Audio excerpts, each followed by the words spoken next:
Imagine a kingdom, right at the peak of its glory. A name that just echoes through the millennia, Ayodhya.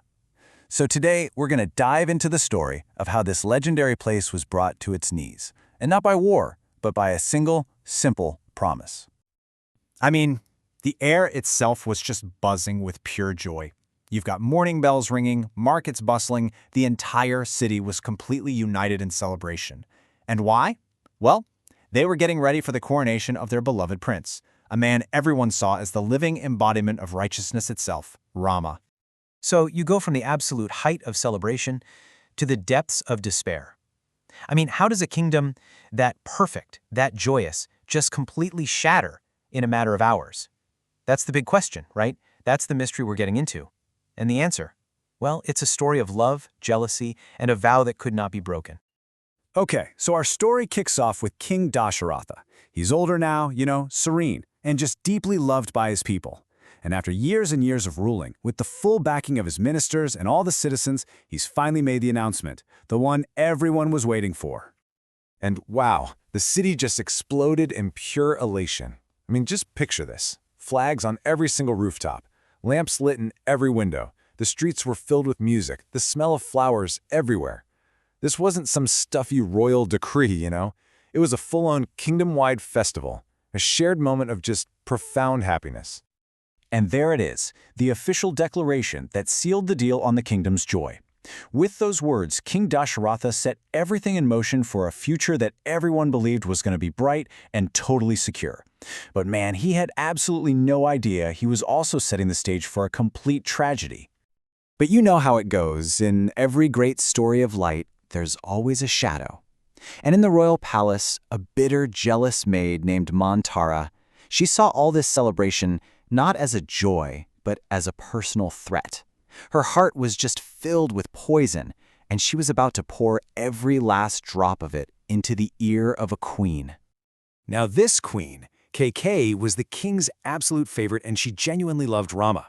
So when her maid comes rushing in, spewing all this nonsense about how Rama's coronation meant doom for her own son, Bharata, she just laughs it off. I mean, come on, she didn't see a threat, she saw joy for the whole family. But Manthara, she was a master manipulator. She did not let up. She just kept pushing, stoking Kaikeyi's deepest fears as a mother, twisting the truth until this beautiful coronation started to look like some dark conspiracy. And then she played her trump card. She reminded the queen of a powerful weapon she'd been holding on to. 2 boons, 2 unbreakable promises the king had made to her a long, long time ago. And this is the turning point. Kaikeyi just breaks. She walks into what they called the sulking chamber, basically a room for royal protest, and she strips off all her fine clothes, all her jewelry. She lies down on the cold floor, and that love she had for Rama, it gets twisted into this cold, hard ambition. Believe me, the queen who walked into that room was not the same one who was about to walk out. So later that night, the king, still on a high from the day's happiness, goes to share his excitement with Kaikeyi. But he finds her on the floor, her face like stone. He's totally shocked, confused, desperate to know who could have possibly hurt his beloved queen. He has no clue he's walking right into a trap that he, himself, set years and years ago. And then she makes her demands. And she's not asking for jewels or land, nothing like that. No, she asks for the kingdom and for its soul. Boon number 1, make my son Bharata king. And boon number 2, the one that just shatters everything, exile Rama to the forest for 14 years. The king is just utterly destroyed. He begs, he pleads, he offers her anything and everything else, but she's like a rock. The source material actually says he was trembling so violently that his crown literally falls from his hands. Can you imagine? He's trapped by his own code of honor. A king's word is absolute, and, well, he gave his word. So when they summon Rama, the king can't even get the words out. He's completely broken. It's Kaikeyi who delivers the news. And Rama's response? It's just astounding. There's no anger, no argument, just this calm, serene acceptance. See, for Rama, his father's honor was way more important than any throne. His duty, his dharma, that was everything. And this right here, this is where the central trio of the whole epic is forged in fire. Rama is all set to go alone, but his wife Sita, she's having none of that. She refuses to be left behind, basically saying, "My place is with you, whether it's in a palace or a forest." And then his devoted brother Lakshmana, who is furious at the injustice of it all, but so loyal to Rama, he vows to go with them as their guardian. What happens next is honestly one of the most heartbreaking sequences in all of world literature. The theoretical tragedy from the night before, it becomes a devastating, real, in-your-face reality at dawn. The entire kingdom now has to watch its future just walk away. I mean, try to picture this scene. Rama, Sita, and Lakshmana, stripped of all their royal clothes and dressed in the simple bark of hermits, they're leaving. And the entire city is just weeping. People are lining the streets, reaching out, literally begging Rama not to leave them. The pure joy of yesterday, it's turned into what feels like a citywide funeral. The king himself runs after the chariot, just screaming his son's name, until his strength completely gives out. He just collapses on the road as the dust from the chariot settles. It's the final, fatal blow to a heart that was already shattered by grief and guilt. And the collapse is just swift and total. It's stunning how fast it happens. Day 1, Rama leaves. A few days later, King Dasharatha dies, whispering Rama's name.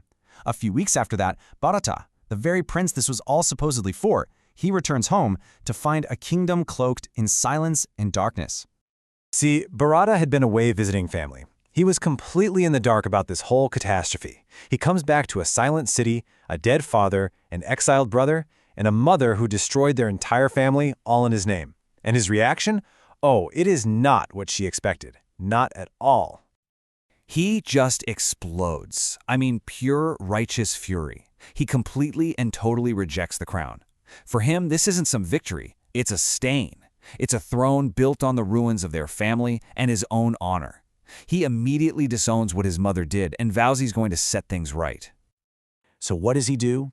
Bharata gathers the court, he gathers the army, and he marches into the forest. But this isn't an act of aggression, not even close. It's an act of pure desperation. He finds Rama at this peaceful mountain hermitage and just falls at his feet, pleading with him to come back to take his rightful place as king. But Rama says no. He can't. He's bound by his father's word, and he has to complete the 14 years of exile. So in his grief, Bharata comes up with this incredible, poignant solution. He asks for Rama's sandals. He declares that these sandals will be placed on the throne, and that he will rule not as a king, but as a servant, a regent, in Rama's name. And that is exactly what happened. For 14 long years, the mighty kingdom of Ayodhya wasn't ruled by a man. It was ruled by a symbol of loyalty and righteousness, a simple pair of wooden sandals. Bharata never once sat on the throne. Instead, he ran the whole kingdom from a seat just below it. And this leaves us with a final, really profound question to think about. In a world that is so obsessed with power and personality, the story of Ayodhya gives us this radical idea. A kingdom governed not by a person, but by a principle, by duty, by a promise. It really makes you think, what is true leadership? Is it the person sitting on the throne, or is it the ideals they represent?